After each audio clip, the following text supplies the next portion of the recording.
뇌졸중이 무서운 점은 어느 정도 예측을 할 수 있는 게 아니라 어느 날 갑자기 생길 수 있다는 게 무서워하는 점 중에 하나인 것 같아요. 뇌혈관이 터지기 전에 위험 신호가 어떻게 되냐, 갑자기 생기는 입니다. 그거 외에도 여러 가지 증상들이 생길 수가 있죠. 팔다리가 마비가 된다든지 말 발음이 어둔해진다든지 갑자기 어지럼증이 생긴다든지 이런 증상들이 생기면 뇌졸중 초기 증상일 수가 있으니까 빨리 응급실에 가보시는 게 좋습니다. 안녕하세요. 저는 신경과 전문의 박지원이라고 합니다. 지금 서울 양재에 있는 삼성 스마트 신경과 의원에서 신경과 전문의로 진료를 보고 있고요. 주로 어지럼증, 두통, 각종 신경 통증이나 수면장애, 이명, 자율신경장애 이런 환자분들의 진료를 돕고 있습니다. 지금은 제가 유튜브에서 신경과 전문의 박재현이라는 채널을 운영하면서 많은 분들에게 좀 신경과 질환, 특히 어지럼증에 대한 많은 정보를 드리려고 노력하고 있습니다. 최근에는 어지럼 극복 혁명이라는 책을 제가 썼는데요. 이 책에서 여러분들의 어지럼증을 좀 스스로 잘 관리하고 치료할 수 있는 방법을 알려드리고 있습니다. 저희 의사들도 많은 병들을 무서워하긴 하는데 특히 뇌졸중이라는 병을 정말 많이 무서워합니다. 사실 사망 원인 중에서도 암 다음으로 그다음에 심장혈관 질환 다음으로 높은 원인을 차지하기도 하지만 이게 차라리 빨리 좀 세상을 뜨게 되면 차라리 오히려 나은데 이게 후유증이 남아서 나뿐만 아니라 이제 가족들한테 피해를 끼친다는 점에서 저희 의사들도 뇌졸중을 많이 무서워합니다. 이게 내가 의식은 있고 말은 할 수 있는데 혼자서 화장실을 못 간다거나 혼자서 거동을 못 한다거나 혼자서 식사를 못 한다고 생각을 하면 하루 종일 24시간 옆에서 누군가가 나를 도와줘야 되는 상황이 발생을 한다는 거죠. 또 뇌졸중이 무서운 점은 이게 어느 정도 예측을 할 수 있는 게 아니라 예를 들어서 건강검진만으로 100% 예방할 수 있는 게 아니라 어느 날 갑자기 이제 생길 수 있다는 게 저희가 제일 무서워하는 점 중에 하나인 것 같아요. 그래서 어느 날 갑자기 팔다리 힘 빠지는 증상이 생기면 또 골든타임이라는 게 있어서 그 시간을 또 지켜야지만 어느 정도 후유증을 예방할 수가 있기 때문에 막연히 그리고 좀 두려워하게 되는 질환 중에서 제일 무서운 게 뇌졸중이라고 할 수가 있습니다. 그래서 이제 제가 많은 뇌졸중 환자분들의 진료를 했는데 그 중에서 좀 기억에 남는 경우, 잘 좋게 된 경우와 좀 좋지 않게 되게 된 경우 하나씩 예를 들어 설명을 해드릴게요. 이제 한 환자분 60대 이제 환자분이셨는데 1시간 전에 이제 반신마비가 갑자기 생겨서 왔어요.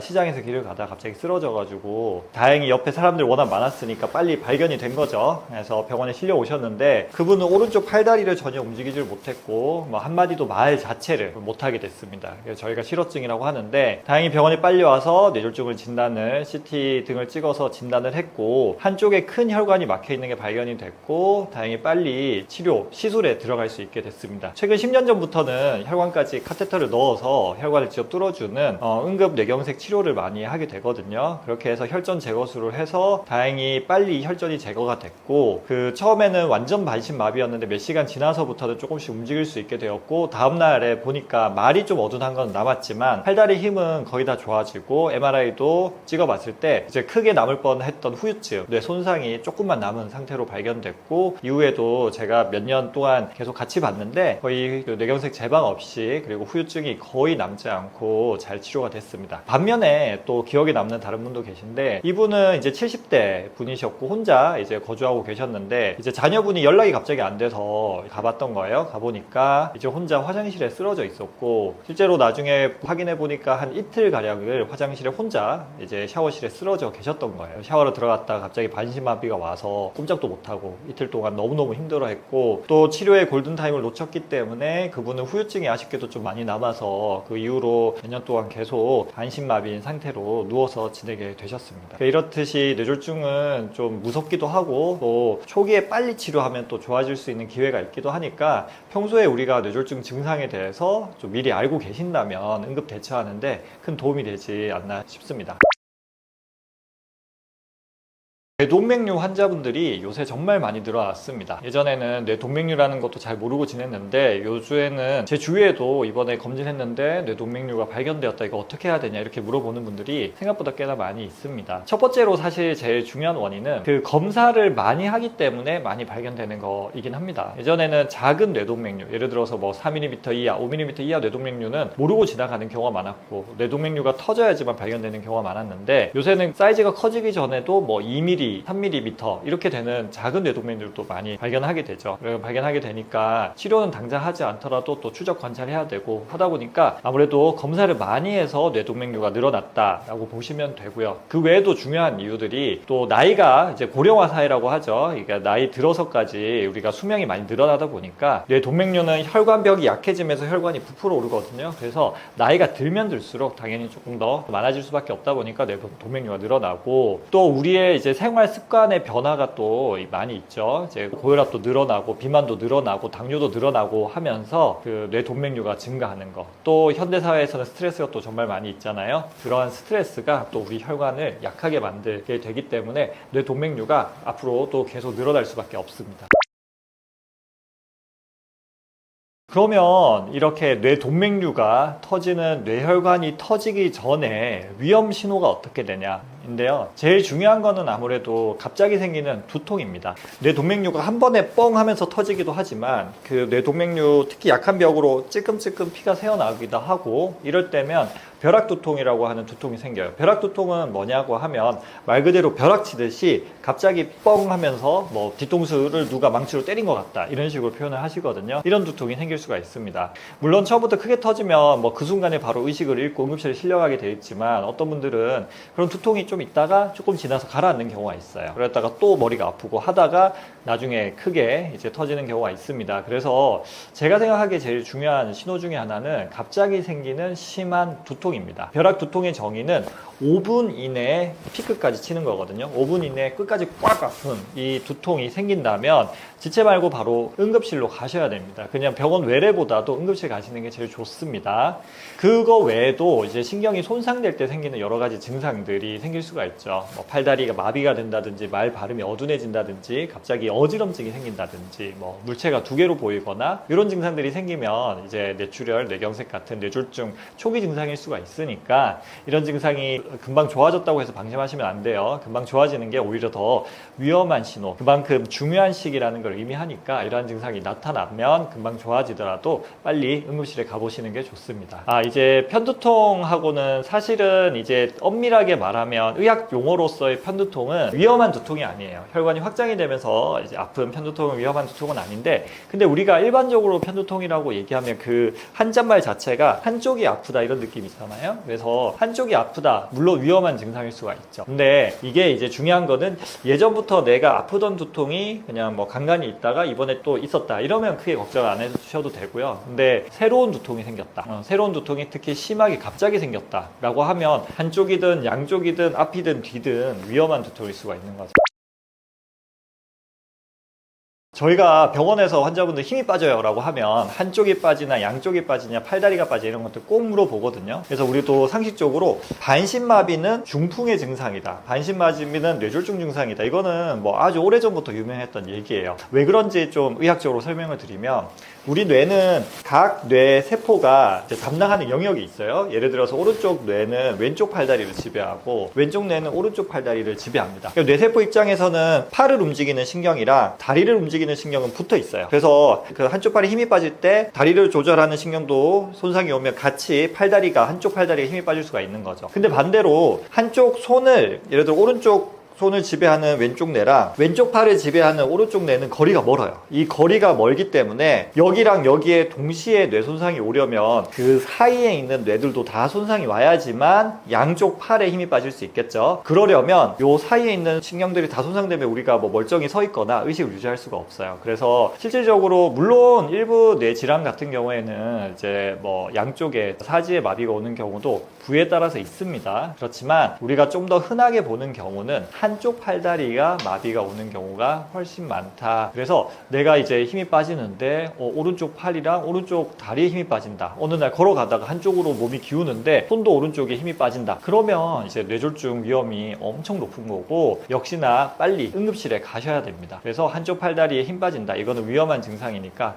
꼭 기억하셨으면 좋겠어요. 그리고 제가 여담인데 또 말씀드리고 싶은데 이제 말이 어둔하다라는 증상이 있어요. 또 여러 가지 뇌졸중 증상 중에서 예를 들어서 어지럼증은 어지럽다고 해서 다 뇌졸중은 아니고 오히려 더 흔한 이석증이라는 원인이 있지만 말이 어둔한 거는 의외로 뇌질환 외에는 크게 원인이 별로 없습니다. 컨디션이 떨어져서 말 어둔하다 이거는 있을 수 있지만 그렇게 흔하진 않아요. 그래서 내가 예를 들어서 어머니랑 전화하는데 어머니가 말 발음이 뭔가 뭉개지고 명확하게 말 못하고 뭐 한조 힘이 뭐 이런 식으로 말을 어둔하게 하면 빨리 응급실에 모시고 가셔야 되는 증상이라고 보시면 됩니다. 자, 뇌졸중 예방 음식 많은 분들이 정말 많이 궁금해 하세요. 이제 우리가 아무래도 이제 병원에 지금 당장에 가야 되는 상황은 아니고 10년, 20년 후에 생길지도 모르는 뇌졸중이 너무 무서운데 이걸 예방하려면 어떻게 해야 되냐고. 또 우리나라 분들은 음식에 정말 관심이 많거든요. 그래서 음식은 제가 생각해도 정말 중요합니다. 우리 몸은 다 우리가 먹는 음식에서 오는 거잖아요. 근데 이게 사실은 특별하진 않아요. 제가 오늘 말씀드리는 것도 들으면 에이 그게 뭐야 라고 하실 수도 있는데 근데 우리가 상식적으로 아는 거를 잘 지키는 게 뭔가 특별한 슈퍼푸드를 기대하지 마시고 알고 있는 것을 매일매일 삼시세끼 실천하는 게 정말로 중요합니다. 그래서 제일 중요한 것 중에 하나는 바로 이제 통곡물 음식이에요. 예를 들어서 현미라든지 귀리라든지 이러한 잡곡 같은 것들이 혈당을 천천히 올려주고 그러니까 건강한 탄수화물이죠. 그리고 단백질이라든지 비타민이라든지 이런 좋은 성분들이 많이 들어있어서 우리 뇌에 정말 좋은 걸로 많이 밝혀져 있어요. 그 외에도 이제 생선을 통해서 섭취하는 이 지방들 오메가3나 이런 것들 뇌에 좋다는 건 익히 알려져 있고 또 견과류에 들어있는 지방들도 우리 뇌에 정말 좋습니다. 그 외에 우리가 알고 있듯이 채소라든지 과일 같은 거 그 다음에 콩이나 두부 같은 식물성 단백질 이런 것들을 잘 섭취하는 게 중요하고요. 또 나쁜 음식이 또 좋은 음식보다 어떻게 보면 저는 더 중요하다고 사실 생각을 해요. 그러니까 좋은 음식을 뭐 열심히 찾아 먹지 않더라도 나쁜 음식만 피한다면 그게 더 우리 건강, 특히 뇌 건강에 효과적인데 나쁜 음식의 대표 주장은 바로 단 음식입니다. 단 음식. 그래서 설탕이 많이 들어가 있는 과당 음식 같은 거, 과일도 사실 너무 많이 먹으면 당이 좀 많이 있거든요. 이런 것들을 한 번에 너무 많이 섭취하지 말고 또 이제 두 번째로 또 나쁜 탄수화물, 당류뿐만 아니라 이제 흰색 탄수화물이라고 생각하시면 돼요. 바로 밀가루라든지 흰 쌀밥이에요. 이런 것들 역시 뇌에 좋지 않은 음식이고 뭐 탄수화물이라든지 가공식품 이런 것들은 말할 것도 없죠. 그래서 좋은 음식도 중요하고 그보다 더 중요한 거는 나쁜 음식을 피하는 게 더 중요하다. 이렇게 기억하시면 되겠습니다.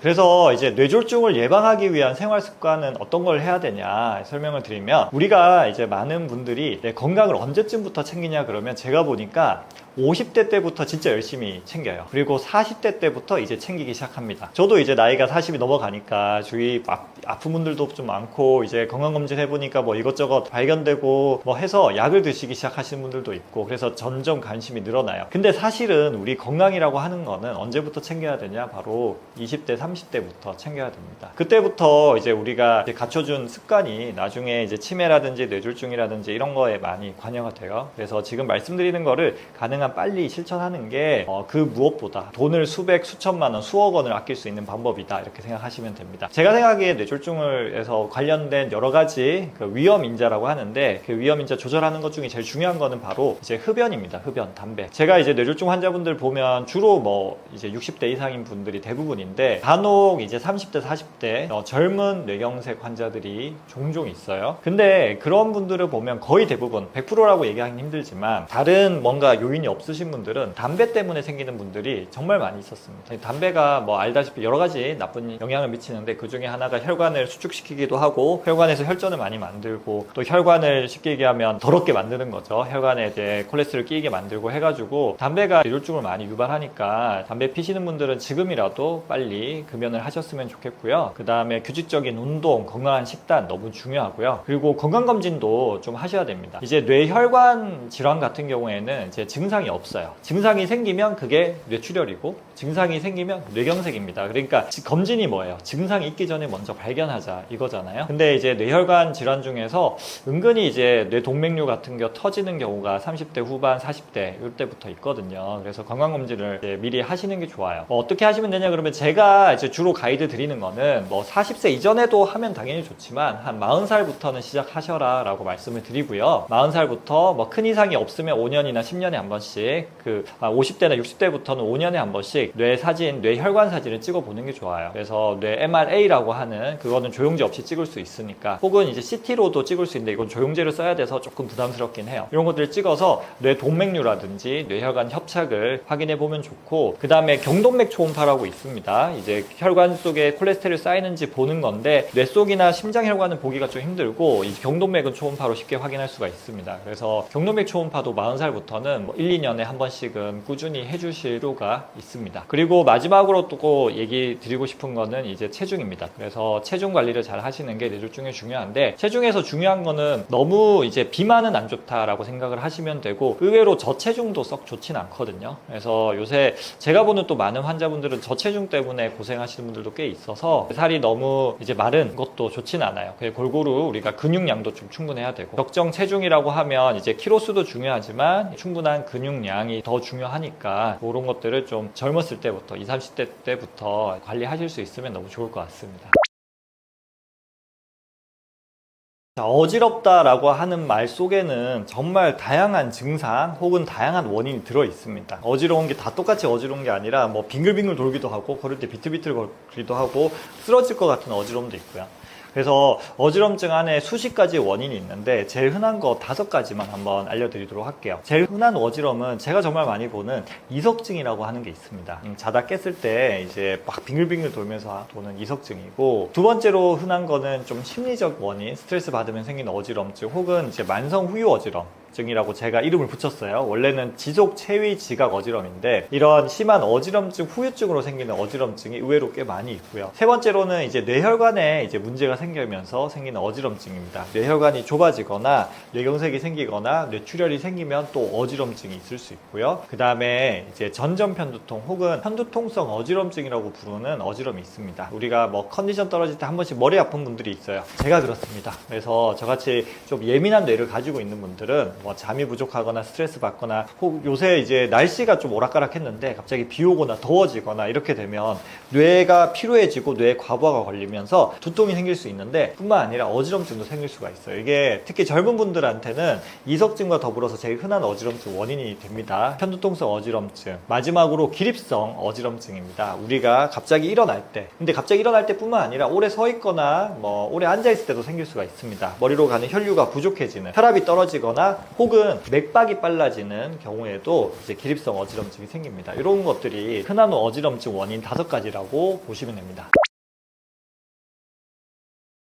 네, 어지럼증이 갑자기 생겼다. 이제 제일 큰 문제는 바로 뇌질환 가능성이 있다는 거죠. 그러니까 뇌질환 가능성이 없으면 우리가 좀 안심을 해도 되겠지만, 이제 갑자기 생긴 어지럼증이 뇌경색이나 뇌출혈 초기 증상일 수 있어서 이제 어지럼증을 조심을 해야 됩니다. 사실 저도 어지럼증 환자를 워낙 진료를 많이 하다 보니까 이제 그 중에서 간혹 뇌경색의 증상으로 오시는 분들이 계세요. 근데 저도 이제 그런 분들 100% 이제 구분할 수 있다 이렇게 얘기는 못 합니다. 그래도 지금 말씀드리는 이 증상들이 있으면 뇌경색일 가능성이 무지무지 높은 거니까 이제 바로 응급실에 가셔야 되는 거예요. 대표적으로 이제 한쪽 팔다리 힘 빠지는 게 있어요. 그래서 이렇게 보통 손바닥을 하늘로 올려서 테스트를 해보거든요. 이렇게 해서 조금 더 어렵기 때문에 이렇게 했을 때 한쪽 팔이 이렇게 떨어진다. 이게 이제 팔에 힘 빠지는 거고, 걸을 때 한쪽으로 기운다. 이런 것들은 한쪽 팔다리 힘 빠지니까 어지러움 플러스 힘 빠지는 거 있으면 무조건 응급실 가셔야 되고요. 얼굴 표정을 지어봤을 때, 이 해봤을 때 얼굴이 이제 표정이 지금처럼 이런 식으로 한쪽은 지어지는데 한쪽은 지어지지 않는다. 이것도 이제 뇌경색 증상이고, 사물이 2개로 보일 수가 있어요. 이제 3개, 4개는 그래도 괜찮은데 앞에 사람 얼굴이 뭐 양옆이나 위아래로 2개로 보인다. 이건 뇌경색 증상이고, 말 발음이 어둔해진다. 그러니까 어지러워요 이렇게 얘기하는 게 아니라 어지러워요 이런 식으로 말 발음이 어둔해지는 것도 뇌경색 증상이고, 또 어지러움은 사실 있기는 한데 그렇게 심하지 않은데 균형 감각이 많이 떨어지는 거야. 완전히 술 취한 사람처럼 막 비틀거린다든지 혼자 못 서 있다든지, 심지어 심한 분들은 혼자 앉아 있지를 못해. 앉아 있어도 몸이 기울고 넘어가고 하거든요. 이런 것들이 다 뇌경색 증상이라고 생각하시면 되고, 그 다음에 이제 있는 증상으로는 어지럼증이 생기면서 심한 두통이 같이 오는 경우, 그 다음에 가만히 있는데도 이제 눈동자가 막 떨리는 경우예요. 이석증 같은 경우는 어떤 자세를 취했을 때 눈동자가 잠시 한 1, 2분 떨리다 말거든요. 근데 가만히 있는데 눈동자가 한쪽으로 계속 팡팡팡팡 튄다. 그러면 이제 뇌질환 가능성이 있는 거고, 또 이제 어지럼이 생기면서 한쪽 청력이 갑자기 떨어지는 경우, 그리고 대부분의 위험하지 않은 어지럼증이라면 이틀 이내에 어느 정도 좋아져야 되거든요. 조금이라도 좋아져야 되는데 이틀 내내 뭐 심한 어지럼이 지속이 된다, 어지럼이 또 심하진 않더라도 그 어지럼이 계속된다, 이것 역시 뇌질환 가능성이 있고요. 또 마지막으로 말씀드릴 거는 어지럼증이 잠깐씩 있는데 반복이 돼요. 그 잠깐이라고 하는 게 이석증처럼 1, 2분이 아니라 한 5분에서 20분 사이, 즉 10분 전후로 좀 어지럽다가 또 괜찮다가 또 어지럽다가, 이게 자세 변화에 상관없이 걸어 다닐 때든 앉아있을 때든 누워있을 때든 반복이 된다. 뇌혈관이 좋아졌을 때 이럴 수가 있습니다. 그래서 이 10분 전후의 어지럼이 자꾸 반복이 됩니다. 그러면 꼭 병원에 가서 뇌혈관 검사 해보셔야 됩니다. 어지럼증이 갑자기 생겼을 때 할 수 있는 응급 대처 방법을 좀 알려드리도록 하겠습니다. 어지럼증이 갑자기 생겼을 때 제일 흔한 건 이석증이니까 거기 기준 맞춰서 말씀드릴 건데, 이제 갑자기 어지럽다, 오늘도 그런 분 계셨는데 어지러우면 일단 가만히 계셔야 돼요. 왜냐하면 이석증이 제일 흔한데, 이석증 같은 경우는 보통 1, 2분 이내에 어지럼증이 거의 한 8, 90%는 가시거든요. 그래서 내가 고개 돌렸는데, 고개 숙였는데, 아니면 침대에 누웠는데 어지러우면 그냥 일단 가만히 계셔보세요. 한 1, 2분 정도. 그래서 어지럼이 가라앉으면 이석증 가능성이 높고 어느 정도 안심하셔도 되는 거예요. 그리고 가만히 있으면 또 가시니까 좀 편해지는데, 어떤 분들은 내가 고개 돌리거나 움직였는데 어지러우니까 당황해서 또 움직이고 또 움직이고 하다 보면 어지럼이 계속 되는 거예요. 멈추질 않고. 그래서 첫 번째로 중요한 거, 그 자리에 멈춰서 좀 안전한 자세로 멈춰서 기다리는 겁니다. 그래서 두 번째로 이제 잠시 한 2, 3분 정도 기다려 보고요. 그래서 좀 기다려서 어지럼이 어느 정도 가시면 편안한 자세, 또 계속 뭐 이런 자세로 가만히 있을 수는 없으니까 천천히 움직여 가지고 좀 기대는 자세나 누워있는 자세라면 좀 편한 자세로 조금 계시면 되고, 그 다음에 이제 어지럼증이 있으면 또 대부분 또 따라오는 증상, 오히려 더 힘든 증상 중에 하나가 구토하는 거예요. 그래서 토하는 게 힘든데 또 토하려고 화장실까지 뛰어가다가 더 어지러운 경우가 많아요. 그래서 이제 메스꺼움이 있다면 빨리 봉지라든지 통을 챙겨서 이제 머리를 조금만 움직여도 토할 수 있게, 이렇게 살짝만 숙여서 토할 수 있게 대비를 하시는 게 좋고요. 그 다음에 말씀드릴 것은 위험 신호를 확인하라는 거예요. 아까 말씀드린 뇌경색 증상 있잖아요. 팔을 이렇게 들어서 팔에 힘 빠지는지 보고, 얼굴 표정도 지워보고, 말도 해보고 해서 응급실을 당장 가야 될지 확인을 해보고, 그 다음에 이제 가족들이나 한테 도움을 요청한다든지, 아니면 약이 있으면 비상약을 먹는다든지 이렇게 하시거나 또 병원에 간다거나 하시면 됩니다. 네, 이석증을 진단할 수 있게 하는 특징적인 증상이 몇 가지가 있어요. 이 증상이 다 있다라고 하면 이석증 확률이 거의 89%가 넘어갑니다. 첫 번째로는 이제 빙글빙글 도는 증상이 있고요. 두 번째로는 이 빙글빙글 도는 어지럼이 움직일 때 발생한다는 거예요. 주로 누워서 고개 돌리거나 뭐 고개 숙이거나 이제 고개 돌아볼 때, 이럴 때 움직일 때 생기고, 그 다음에 이 어지럼증이 오래 가지 않는다. 보통 2분 내지 3분 이내에 좋아진다. 요 증상이 제일 중요합니다. 그래서 이제 고개 돌리거나 움직일 때 어지럼이, 빙글빙글 도는 어지럼이 생기고 그게 2, 3분 이내에 좋아진다 라고 하면 이석증 가능성이 정말 높고, 거기에 이제 동반되는 증상이 이런 게, 보통 이석은 자다가 이제 이석이 굴러 들어가기 때문에 아침에 시작한다든지 뭐 메스껍고 토하는 증상이 동반된다든지 이런 것들이 이제 이석증 가능성이 있고요. 일반 어지럼증이라고 하면 보통 약간의 현기증 같은 걸 얘기를 많이 하거든요. 그래서 뭐 서 있을 때 잠깐 어찌어찌 한다든지, 막 밝은 빛 같은 데 가서 좀 어찌어찌 한다든지, 이런 것들이 우리가 흔히 얘기하는, 아니면 스트레스 받을 때 머리가 좀 띵하다든지 일반 어지럼증이고, 이석증은 그렇게 이제 증상이 생기죠. 한 가지 말씀드릴 것은, 이제 이석증도 좀 심한 이석증이 있고 빙글빙글 도는 증상, 구토 이렇게 명확한 심한 이석증이 있는가 하면 그 돌이 조금만 들어간 아주 경미한 이석증도 있거든요. 그래서 경미한 이석증은 약간 띵한 정도에서 그런 가벼운 증상만 있기도 한다, 이렇게 알고 계시면 좋을 것 같습니다. 이석증의 원인, 그리고 초기 대응하는 방법에 대해서 좀 설명을 드리도록 할게요. 그러니까 이석증은 원래 그 방골이관 옆에 있는 이석 주머니, 이석 기관에 그 이석이 이렇게 붙어 있거든요. 붙어 있는 게 떨어져 나와서 이제 그 방골이관 안에 들어가서 문제가 생기는 건데, 그러다 보니까 이제 떨어져 나오려면 충격이 가해지는 게 첫 번째겠죠. 그래서 뭐 교통사고가 있다든지, 지나가다가 어디 벽에 머리 부딪히다든지, 이런 것들이 이석이 떨어지는 원인이 되고요. 그 다음에 이제 혈류 장애가 있습니다. 뭐 스트레스, 고지혈증, 당뇨, 고혈압, 그 다음에 목 혈관이 나빠지는 목퇴행성 질환, 이런 것들이 이제 혈류 장애를 유발해서 이석증을 많이 유발하고요. 그 다음에 비타민 D나 칼슘이 부족해지면 이석이 좀 푸석푸석해집니다. 그래서 이석이 좀 더 잘 떨어져 나와서 이석증이 생기고, 그 다음에 스트레스나 수면 부족, 이런 것들은 염증을 자꾸 일으켜서 또 이석증을 유발할 수가 있다라고 생각을 하시면 되고, 또 그렇게 떨어져 나온 이석이 또 그냥은 잘 안 들어가요. 언제 많이 들어가냐? 누워있을 때 많이 들어갑니다. 그래서 이석증 생기는 분들을 얘기를 해보면 종일 누워있는 분들이 정말 많이 많이 있습니다. 그래서 내가 자꾸 누워있는 습관, 뭐 TV 볼 때 누워서 TV 보고 이제 자는 것도 아닌데 누워서 뭐 스마트폰 하고 이런 습관들이 이석증을 많이 일으킬 수가 있고, 또 우리가 잠을 잘 때 뭐 이쪽으로도 눕고 이쪽으로 눕고 이렇게 하면 좋은데 한쪽으로, 오른쪽으로만 계속 누워 주무시는 분들도 계세요. 그런 분들은 실제로 이석증이 생기면 오른쪽에 거의 80% 이상이 오른쪽에만 온다고 돼 있거든요. 그래서 한쪽으로 누워 자는 습관도 이석증의 주요한 아주 강력한 원인 중에 하나라고 생각하시면 됩니다. 그리고 이제 이석증에 걸렸을 때 초기 대응은 어떻게 해야 되냐. 일단 이석증은 가만히 있으면 어지럼이 가십니다. 섣불리 움직이면 더 어지러워요. 움직이면 그 안에 있는 이석이 구르면서 더 어지러워요. 그래서 이석증 어지러움은 일단 가만히 계셔야 됩니다. 뭐 누워 있었으면 그냥 가만히 누워 계시면 되고, 심지어 자다가 생겼으면 그냥 그대로 다시 주무셔도 좋아요. 가만히 계셔야 되고, 그 다음에 뭐 화장실 가서 어지러우면 일단 또 역시 붙잡고 가만히 계시고, 그 다음에 이제 천천히 이동을 해서 좀 편한 자세로 좀 기다립니다. 그 상태에서 팔에 힘도 줘보고 해서 위험한 증상인지 확인을 해보고, 그 다음에 토를 할 수 있으니까 이제 뭐 비닐봉지나 그릇 같은 거, 통 같은 거 옆에 갖다 놓고 토할 때를 대비를 하시고요. 그 다음에 이제 약을 좀 드셔서, 비상약이 있으시면, 이석증 한번 걸려보신 분들은 비상약을 보통은 구비를 해 두실 거예요. 병원에서 처방받아서 그걸 가지고 있다가 그런 증상 있을 때 드시고요. 그 다음에 이제 자가 치료가 가능하신 분들은 치료를 시도해 보셔도 좋고, 일단 병원 가실 수 있으면 병원 가서 확인하고 치료하는 게 제일 좋겠죠. 네.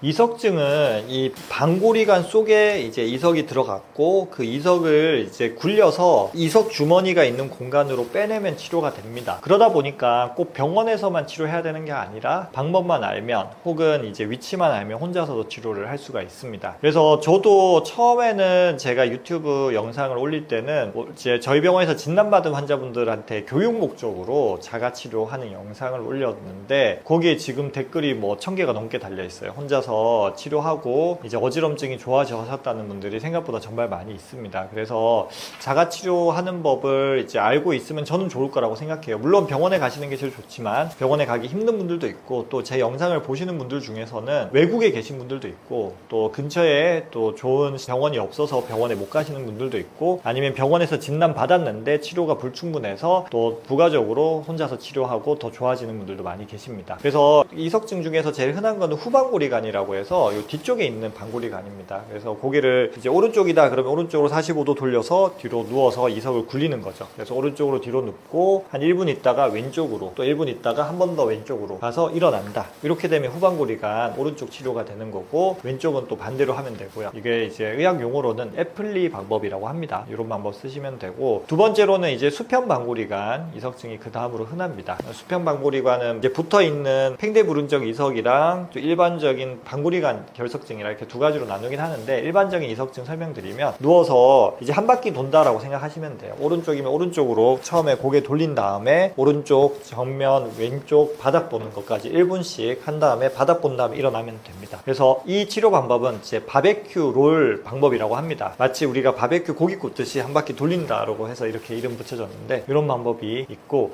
또 방향이 명확하지 않을 때 있어요. 이제 심하지 않거나, 혹은 이제 그 방향이 좌우 구분이 좀 잘 안 될 때, 이런 때는 브렌다루프 운동이라고 해서 우리가 흔히 이석증 습관화 운동이라고 하는 게 있어요. 고개를 45도 이렇게 돌린 다음에 그 반대 방향으로 빨리 눕고 30초 정도 있다가 일어나시고요. 또 반대로 이쪽으로 보고 눕고 또 30초 있다가 일어나시고, 이런 식으로 왔다 갔다 하는 게 이제 브렌다루프 혹은 이석증 습관화 운동이라고 하는데, 이 방법도 역시 도움됩니다. 하지만 이러한 자가 치료가 100% 효과가 있는 건 아닙니다. 제가 보기에 혼자서 치료 성공하는 확률은 한 50%도 안 되거든요. 그럼에도 불구하고 알려드리는 거는, 이제 혼자 병원 가기 힘들거나 아니면 이렇게 해서 좋아지면 또 병원 안 가도 되니까 한번 해보실 수 있다. 다만 아셔야 되는 거는, 이석증이 혹시 아니면 이 치료를 한다고 하다가 또 병원 가야 될 타이밍을 놓칠 수 있다는 거. 두 번째로, 간혹 드물긴 한데 이 치료를 하다가 이석증이 더 악화되는 경우도 있다. 이렇게 알고 계시면 될 것 같습니다. 또 이제 제가 이제 영상 올린 것 중에서 이제 시청자분들이 정말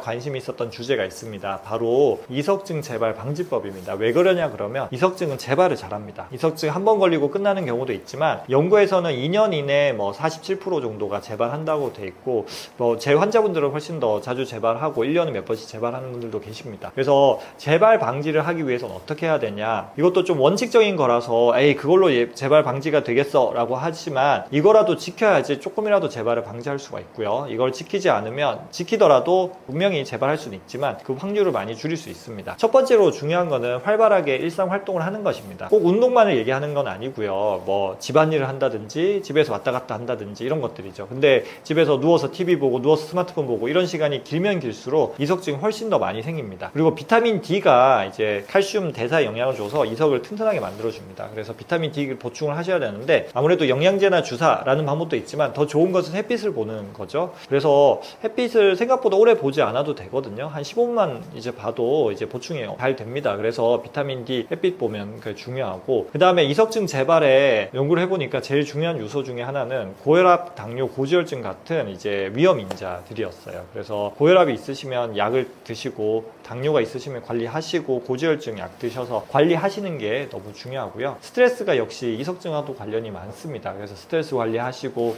잠을 또 충분히 자지 못하면 염증이 늘어나고 뭐 혈류 장애가 생기면서 이석증이 잘 생깁니다. 그리고 규칙적으로 운동을 하시는 것 역시 중요하고, 또 이제 수면 자세랑도 연관이 있어서 그 이석증이 뭐 한 번 정도 있었던 분들은 제가 별로 강조하진 않는데, 이석증이 뭐 자꾸 재발하시는 분들은 베개를 약간 높이고, 우리 경추베개 있잖아요. 고개를 약간 이렇게 하는 거는 이석증을 더 잘 유발할 수가 있어요. 우리가 뒤로 누워 있을 때 이석이 잘 넘어가기 때문에, 그래서 베개를 조금 높이는 것이 도움이 된다라고 생각을 하시면 되겠네요. 네.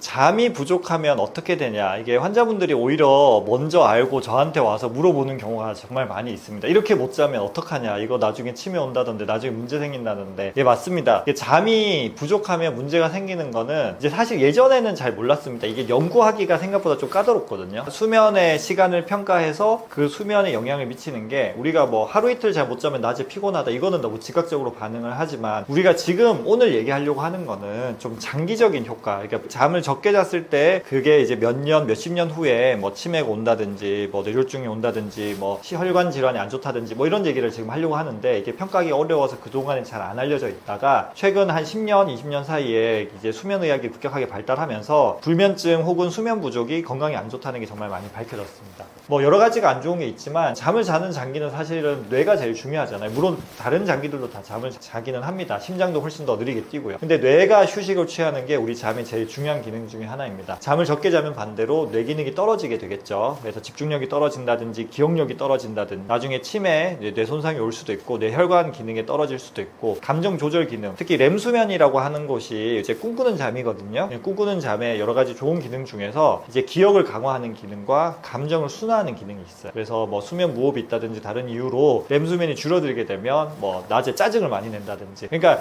내가 오늘 짜증 많이 나서 짜증을 많이 낸다, 아니면 가족 중에 우리 배우자가 나한테 짜증을 많이 낸다, 이게 단순히 그냥 감정적인 그냥 문제가 아니라 수면 장애 혹은 이제 잠을 적게 자서 생길 수 있는 결과일 수도 있는 거죠. 그 다음에 면역력이 많이 떨어지게 됩니다. 잠을 자는 동안 우리 면역력이 많이 보충이 되거든요. 이런 것들이 한번 리프레시가 되고 휴식을 취하면서 면역이 보강이 되는데, 면역력이 떨어지면 각종 염증이 많이 생기고, 역시 노화를 촉진시키는 결과, 회복을 지연시키는 결과를 가져올 수가 있습니다. 그리고 이제 잠을 적게 자면 잘수록 이제 대사 기능에 문제가 생기고, 식욕 조절 호르몬의 조절에 문제가 생기기 때문에 살도 많이 찌게 됩니다. 또 살이 많이 찌면 또 여러 가지 문제가 많이 생기잖아요. 의욕도 떨어지고, 뭐 각종 성인병도 많이 걸리고, 그리고 대사 기능에도 안 좋고 심장에도 안 좋아요. 잠을 잘 때 우리 심장의 심장 박동수가 느려집니다. 제가 이제 환자분들 이제 수면 다원 검사를 해보면, 이제 잠을 잘 때는 평소보다 이제 맥박수가 10, 20 떨어지는 경우가 상당히 많고, 또 반대로 수면 무호흡증이라고 해서 잘 때 이제 코골이가 있으면서 기도가 막히는 분들이 계시거든요. 이분들은 뭐 심장 박동수가 100 이상도 올라갑니다. 수면 무호흡증이 있어 심장 박동수가 올라가는 분들은 그 심혈관계 질환으로 인한 사망 위험이 많이 올라가거든요. 그래서 잠을 잘 자는 것이 또 심장병 예방에도 너무너무 중요하고, 그 외에 뭐 호르몬 조절 이상이라든지 뭐 체온 조절 이상 이런 문제들도 생기기도 합니다.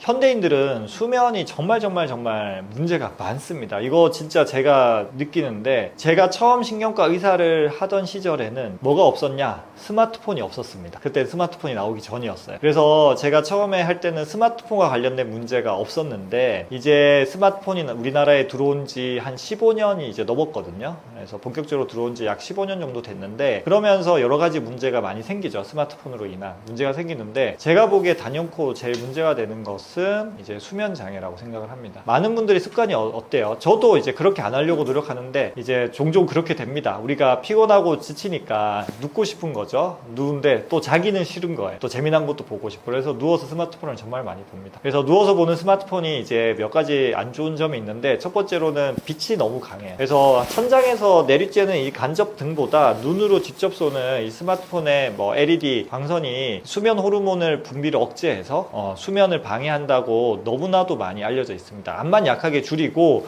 블루라이트 차단 안 하는 것보단 낫지만 블루라이트 차단해도 충분치가 않습니다. 그래서 스마트폰을 보는 것 자체가 안 좋고요. 두 번째로는 스마트폰을 우리가 이제 좀 재밌으려고 많이 보잖아요. 뇌를 자극을 하게 됩니다. 그러다 보니까 이제 뇌가 흥분하게 돼서 잠이 안 오고, 또 스마트폰을 보다가 잠이 드는 게 시간을 정해놓고 내가 뭐 12시까지만 스마트폰 하고 12시에 딱 끄고 자야지 이렇게 되는 게 아니라, 스마트폰을 한참 하다가 재미난 게 없으면 좀 빨리 자게 되고, 피곤하거나 재미난 게 없으면, 재미난 게 있으면 내 예상보다 30분, 1시간을 늦게 자는 경우가 너무 비일비재하다는 거죠. 그래서 원래 자야 될 시간보다 더 늦게 자게 만드는 게 또 스마트폰이 가진 나쁜 영향 중에 하나입니다. 제가 보기에 최근 10년 사이에 불면증 환자가 아니면 수면장애 환자가 급격하게 증가했는데, 첫 번째 원인은 단연 스마트폰입니다. 두 번째는 이제 스트레스가 증가한다는 거죠. 우리가 사회가 발달하면서, 이것도 뭐 저는 스마트폰, 인터넷의 영향이라고 생각하는데, 남들보다 훨씬 더 이제 예전보다 훨씬 더 이제 비교를 많이 하게 되고, 남들이 어떻게 사는지 알게 되고 하면서 욕심도 많아지게 되고 하면, 우리가 거기서 오는 스트레스가 너무 많아집니다. 스트레스가 많아지니까 또 내 자신을 채찍질해서 낮에 또 더 열심히 살아야 되고, 또 내 생각만큼 잘 안 되기 때문에 또 스트레스가 많아지고,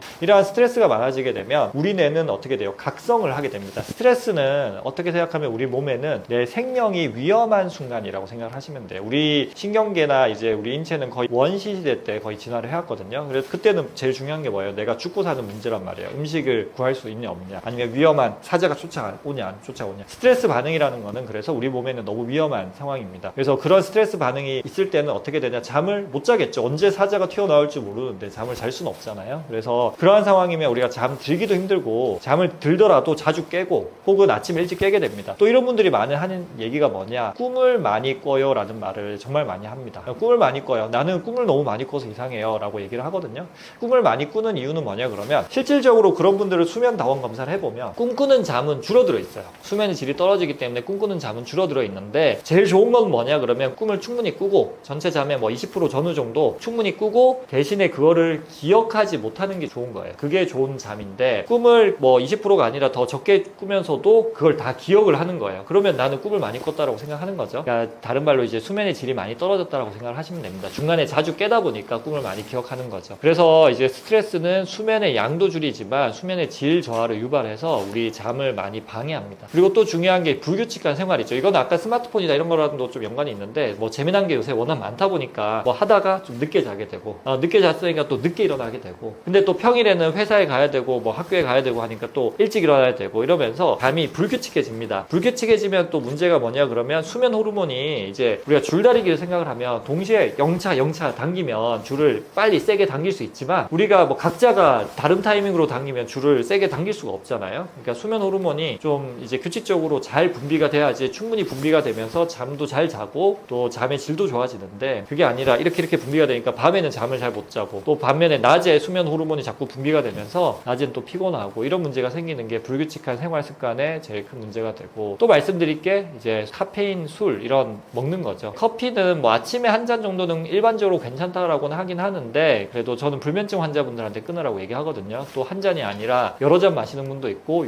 이따만하게 해가지고 뭐 이 정도 되는 거 커피 마시는 분들도 있고, 그래서 커피를 이제 또 직장인분들이 많이 마시잖아요. 이게 노동을 위해서, 내 자신을 채찍질해서 더 열심히 일하기 위해서 커피를 많이 마시다 보니까 또 잠을 많이 방해하게 되고, 또 술은 또 이제 잠을 못 잔다고 술을 드시고 잠을 주무시는 분들이 계세요. 술 마시면 잠이 잘 온다. 근데 알고 보면 술은 잠 드는 건 도와주지만 수면의 질을 방해합니다. 그래서 오히려 더 피곤하게 만드는 게 또 술이 만드는 역할이고, 또 실내에만 있다 보니까 낮에 충분한 햇빛을 못 쬐줘가지고 또 수면 호르몬 밸런스에 문제를 일으켜서 또 잠을 잘 못 자기도 하고, 또 실내에만 있다 보면 운동이 또 부족해지면서 활동량이 줄어드니까 몸이 덜 피곤해서 또 잠을 못 자기도 합니다. 이런 것들이 다 이제 현대인들에서 잠을 방해하고, 또 최근에 불면증, 수면장애가 급격하게 늘어나게 되는 원인이라고 할 수가 있겠습니다.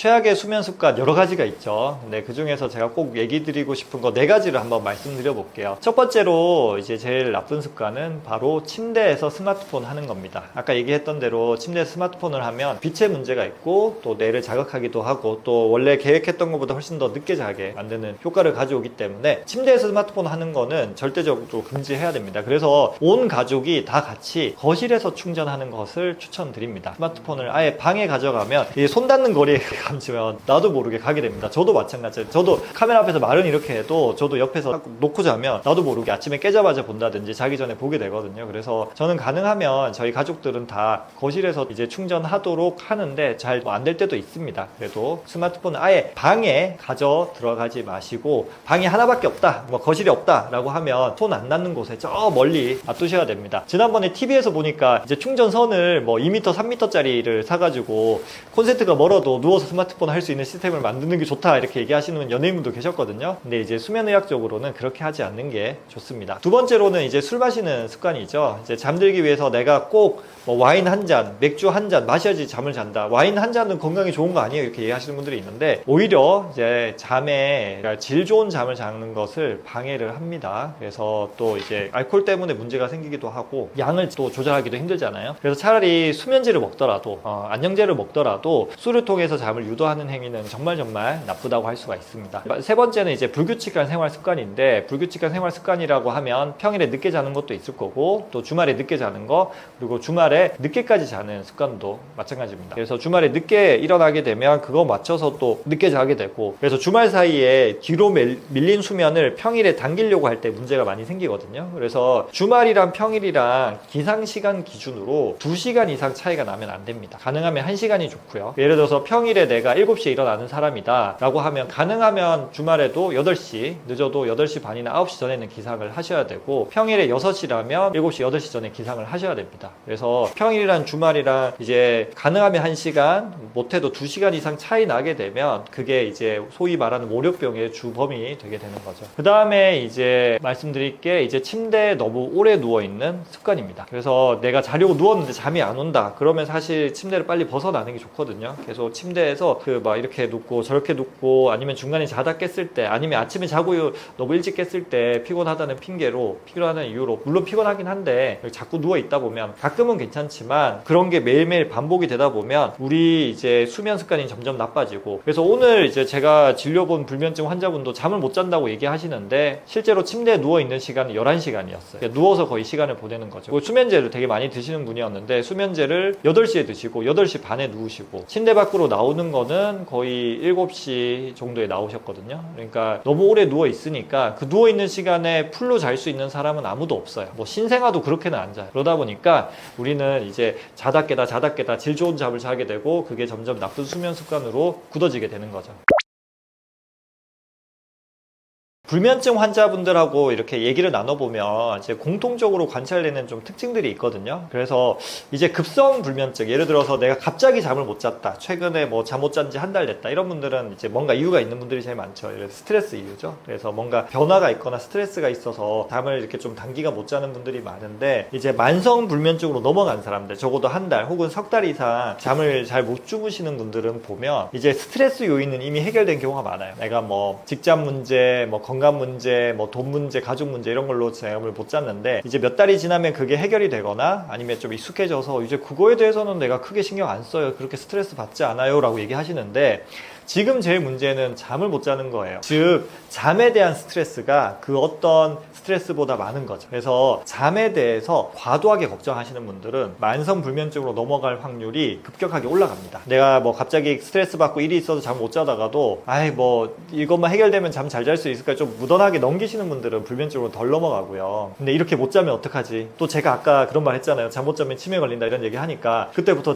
잠 못 자면 치매 걸린다던데 그때부터 새로운 걱정을 만들어내시는 경우가 있거든요. 그래서 이게 맘대로 되진 않아요. 솔직히 내가 스트레스 아니면 잠에 대한 걱정이 이미 생겼는데 아니면 그게 자꾸 올라오는데 그거를 내 맘대로 할 수는 없지만 그래도 이제 최대한 마음 편하게 잡수시는 게 좋습니다. 그래서 잠에 대한 과도한 걱정을 하는 게 불면증 환자분들의 제일 큰 특징 중에 하나예요. 그리고 두 번째가 이제 잠에 대해서 강박적인 사고를 많이 하시죠. 내가 어제 못 잤으니까, 어제 잠드는데 1시간 걸렸으니까 아침에 1시간 더 누워 있을 거야. 어제 잠을 4시간밖에 못 잤으니까 오늘은 낮에 뭐 3시간 누워 있을 거야. 아니면 누웠는데 바로 잠 들어야 돼 하면서 이제 눕자마자 시계를 뭐 이제 5분 10분 단위로 본다든지, 아니면 자다가 깼을 때 내가 이제 그런 분들 진짜 많아요. 내가 12시에 잠 들었잖아요. 중간에 깼어요. 바로 시계를 확인해요. 내가 몇 시간 잤는지 궁금해서. 1시간 잤는지 2시간 잤는지. 하시면 안 돼요. 시계 보는 순간 잠에서 깹니다. 뭐 1시간만 자고 깼을 때 12시에 잤는데 1시에 깼는 거를 보는 순간 내가 좌절감에 빠져요. 그러면 잠에 대한 공포, 이제 집착, 강박이 늘어나게 됩니다. 그러면 나쁜 호르몬이 많아지고 잠을 더 못 자게 됩니다. 그래서 침실에서 시계를 보지 않는 게 좋고요. 그 다음에 뇌가 많이 깨어있죠. 과도하게 깨어있어요. 뇌파 같은 걸 해보면 뇌 자체가 많이 각성이 돼 있어서 잠을 못 자는 그게 많고, 또 정말 중요하고, 이게 특히 젊은 분들한테 많은데 수면 리듬이 많이 깨져 있는 경우가 많아요. 즉 늦게 자고 늦게 일어나고. 근데 이제 늦게 자고 늦게 일어나는 게 무조건 나쁘냐, 그런 건 아니거든요. 근데 그게 일정해야 돼요. 그러니까 뭐 예를 들어 3시에 자고 10시 일어난다, 뭐 새벽 3시에 자고 오전 10시, 좋아요. 근데 이제 그렇게 늦게 자고 늦게 일어나는 분들은 대체로 불규칙한 경우가 많아요. 내가 3시라는 시간을 정해놓고 자는 게 아니라 뭐 일을 하다가 뭐 재미난 거 보다가 졸리면 자고, 그게 그래서 2시가 됐다가 3시가 됐다가 5시가 됐다가 7시가 됐다가 이렇게 바뀌고, 기상하는 것도 10시에 이제 지켜서 일어나는 게 아니라 뭐 좀 늦게 잤으면 늦게 일어난다든지, 아니면 뭐 오전에 뭐 약속이 있다, 일이 있다 그러면 또 8시 일어나기도 하고. 즉 불규칙해지는 게 우리 수면장애의 큰 원인 중에 하나거든요. 그래서 무조건 일찍 자고 일찍 일어나세요 라고 얘기하는 건 비현실적이라고 생각하고, 늦게 자고 늦게 일어나도 좋아요. 근데 그것을 이제 규칙적으로 평일 주말 큰 차이가 안 나게 지켜주는 게 우리 수면에 정말 중요한 거다, 이렇게 생각을 하시면 됩니다. 네, 그렇게 되면 큰 문제가 없는 경우가 많습니다. 제 환자분들하고도 얘기해보면 사실 그 직업이라고 하는 게 모든 사람이 다 낮에만 일하는 게 아니잖아요. 그래서 이제 제일 큰 문제는 이제 교대 근무자 같은 경우는 좀 힘든 경우가 사실 많이 있고, 야간 근무자들이 있습니다.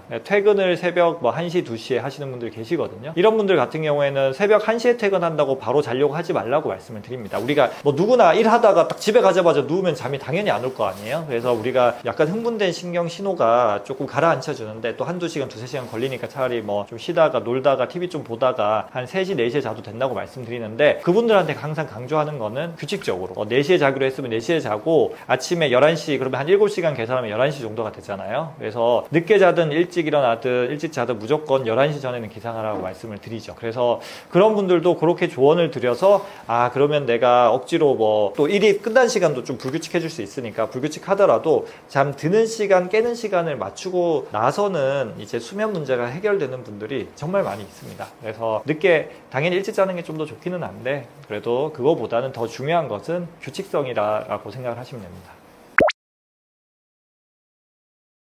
자, 침대에 눕자마자 잠들 수 있는 제가 몇 가지 팁을 알려드리도록 하겠습니다. 이거는 이제 불면증 환자분들한테 특히 필요한 거고요. 불면증이 아니더라도 내가 좀 건강한 잠, 그리고 건강한 뇌를 유지하고 싶은 분들에게 도움이 되는 팁입니다. 첫 번째로 중요한 것은 매일 같은 시간에 일어나는 것입니다. 그래서 아침마다 같은 시간에 일어나다 보면 우리 수면 호르몬이 규칙적으로 분비가 됩니다. 잠드는 것도 같은 시간에 하면 좋기는 한데, 현실적으로 그건 쉽지가 않아요. 내가 원하는 시간에 그날 컨디션에 따라서 내가 12시에 자야지 한다고 바로 잘 되는 게 아니거든요. 그래서 먼저 해야 될 것은 기상 시간을 고정하는 겁니다. 두 번째로는 이제 자기 전에 이제 스마트폰 하지 않고 빛을 차단하는 겁니다.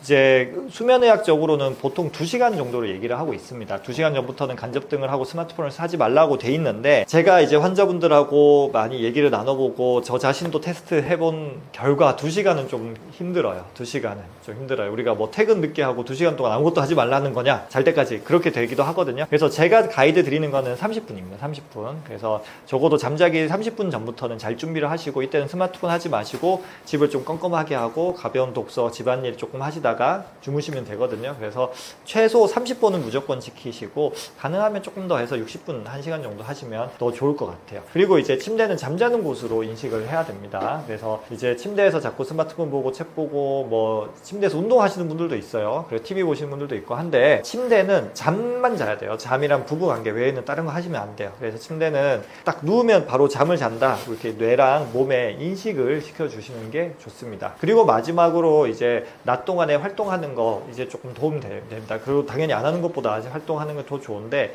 의외로 낮에 이제 무리한다고 해서 잠을 잘 자는 건 아니에요. 정말 많은 환자분들이 얘기하는 게, 내가 낮 동안에 너무 이제 몸을 써가면서 혹은 이제 사무실에서 너무 열심히 일해서 정말 몸은 녹초가 됐는데 잠은 안 와요, 이렇게 얘기를 많이 하십니다. 그래서 앞서 말씀드린 것들이 좀 더 저는 중요하다고 생각을 하고요. 그 다음에 또 중요한 게 낮에 햇빛 보고 활동하는 거가 그 다음으로 중요하다, 이렇게 생각하고 있습니다. 네, 우리가 뇌 노화라고 하면 우리가 피부 같은 경우는 눈에 보이잖아요. 피부는 이제 좀 탄성이 줄어들고 주름이 많이 지고 상처나면 잘 낫지 않고, 이런 식으로 피부의 노화는 우리가 이제 쉽게 알아챌 수가 있는데, 뇌 노화 의외로 쉽게 알아채기가 좀 힘듭니다. 그래서 뇌 노화를 우리가 의학적으로 이제 살펴보면, 뇌가 노화가 될수록 뇌의 이제 부피가 감소해요. 그러니까 뇌 세포의 크기가 줄어든다라고 생각을 하시면 되고, 특히 신경세포 수도 좀 줄어들지만 더 중요한 변화가 이제 신경과 신경 사이의 연결, 시냅스라고 하거든요. 우리가 결국은 생각을 하고 기억을 하고 뇌가 활발하게 움직이고 이런 것들은 신경 하나로 단독으로 움직이는 게 아니라 신경과 신경 사이의 연결을 통해서 이루어지는데, 나이가 들면 들수록 특히 치매 환자분들은 이 신경과 신경 사이의 연결, 시냅스가 줄어드는 걸로 여러 연구에서 밝혀졌습니다. 그래서 이 시냅스가 줄어드는 게 중요하고, 또 이제 동맥경화증 같은 게 많이 생기잖아요. 혈관이 좁아지고 딱딱해지고 하다 보니까 뇌로 가는 혈류량도 많이 줄어들고요. 그 다음에 신경 전달 물질, 우리가 신경과 신경은 아까 시냅스에서 연결이 돼 있는데 완전히 이제 전선처럼 딱 붙어 있는 게 아니라 약간의 틈은 있어요. 틈이 있어서 요 사이를 이제 연결해 주는 게 신경 전달 물질이라고 하거든요. 그래서 이 건강하고 좋은 신경 전달 물질이 자꾸 줄어들면서 또 우울이라든지 불안이라든지 또 수면 장애라든지 이런 각종 증상들이 나타나게 되는 거죠. 그래서 이제 노화가 되면 결국은 뇌가 이렇게 변화하게 되는데, 변화하게 되면 어떤 증상이 나타날 수가 있냐라는 거죠. 이게 여러 가지 증상들이 있는데, 이제 첫 번째로는 우리가 뇌가 앞쪽 뇌가 있고 뒤쪽 뇌가 있는데, 앞쪽 전두엽이라고 하거든요. 앞쪽 뇌의 기능이 떨어지는 게 좀 더 이제 먼저라고 생각을 하시면 됩니다. 반대로 아이들 같은 경우도, 애기들은 앞쪽 뇌가 좀 덜 발달돼 있다가 성인이 돼가면서 사회화가 돼가면서 앞쪽 뇌가 발달하면서 여러 가지 이제 기능들을 하게 되는데, 앞쪽 뇌가 하는 역할은 우리가 뭐 욕구를 조절한다든지, 그 다음에 하기 싫은 일을 하게 만든다든지, 목표를 세우고 모니터링을 한다든지, 또 감정을 조절한다든지, 이런 다양한 우리가 좀 더 사람이 사람답게 만드는 이런 뇌라고 생각하시면 됩니다. 그래서 이제 나이가 들면서 그러면 전두엽 기능이 떨어지잖아요. 전두엽 기능이 떨어지면 좀 더 쉽게 얘기하면 사회적인 기능, 사회적인 뭔가 조절하는 게 조금 떨어진다. 예를 들어서 의외로 젊었을 때보다 욕심이 많아지는 분들도 있고요. 그 다음에 감정 조절이 잘 안 돼서 화를 잘 많이 내기도 하고요. 그 다음에 이제 목표를 세우고 그거를 체계적으로 하는 그런 능력이 좀 떨어지니까, 예전에는 새로운 일을 배워서 뭔가 체계적으로 잘 할 수가 있었는데, 지금은 특히 새로운 거 아니면 원래 하던 거라도 뭔가 순서대로, 대표적으로 요리 같은 게 있죠. 나이가 들면 예전에 잘 할 수 있는 요리가 이제 좀 중간에 뭐 하나 빠뜨리게 되고, 이런 식으로 체계적으로 하는 걸 잘 못하기도 하고, 또 이제 동기화 센터라고 전두엽 안쪽에 있는데, 이 동기화, 이제 동기부여하는 센터의 기능이 떨어지게 되면 의욕이 떨어져서 아무것도 안 하고 그냥 있는 경우가 많아요. 그래서 어르신들 중에서 보면 종일 TV 채널 바꾸지도 않아요. 채널 하나 틀어놓고 그냥 보는 건지 안 보는 건지 그냥 멍하게 있는 분들이 계세요. 그래서 이런 것도 이제 전두엽 기능이 떨어지는 현상 중에 하나입니다. 그 다음에 또 중요한 게 역시 기억력입니다.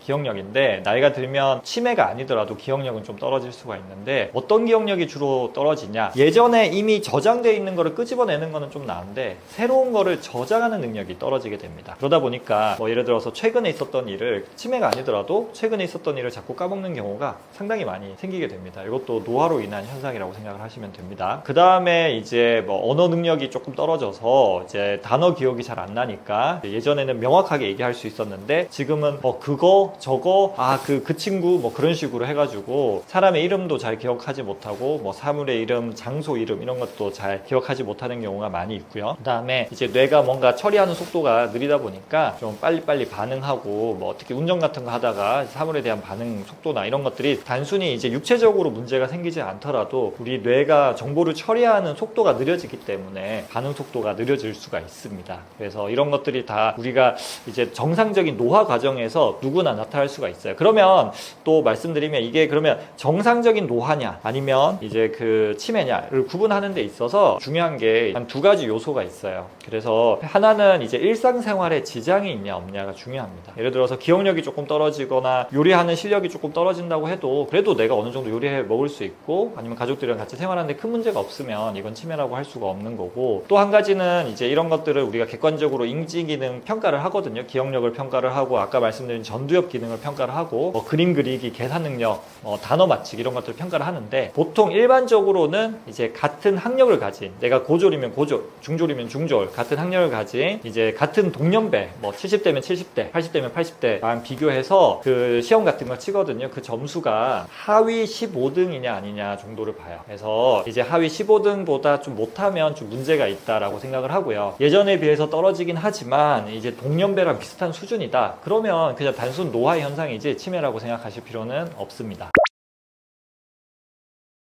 뇌를 늙게 만드는 생활 습관, 이것도 많은 분들이 정말 궁금해 하시는데 사실은 이게 또 모르지 않아요. 얘기해보면 아니 그거 다 아는 거지 이렇게 얘기를 합니다. 저는 제가 근거를 가지고 얘기를 해야 되기 때문에 뭔가 또 기똥찬 걸 얘기하는 게 아니라 우리가 아는 것을 얼마나 꾸준히 실천하느냐가 그 무엇보다 중요하다라고 생각을 하시면 돼요. 우리가 치매 같은 경우는 생활 습관 조절만으로도 전체 치매 60% 이상을 막을 수가 있거든요. 아쉽게도 100%는 아니지만 그래도 반 이상의 치매는 막을 수가 있습니다. 거기서 중요한 것 중에 하나는 바로 술입니다. 술, 음주. 예전에 저희 이제 은사님이신 이제 치매로 우리나라에서 거의 제일 대가 중에 한 분인 교수님도 술을 정말 극혐하셨어요. 술 때문에 치매 걸린 분들을 정말 많이 보셨기 때문에. 그래서 술 한 잔 마실 때마다 뇌세포 한 개가 파괴가 된다 이런 얘기를 많이 하셨는데 저도 그렇게 생각합니다. 예전에는 이제 절주라고 해서 조금 적게 먹으면 된다 이렇게 했는데 어떤 연구들은 이제 한 잔이라도 마시면 좀 나쁜 영향이 있다 이런 얘기들도 있거든요. 그래서 술을 아예 안 마시는 게 제일 좋다라고 생각을 하고요.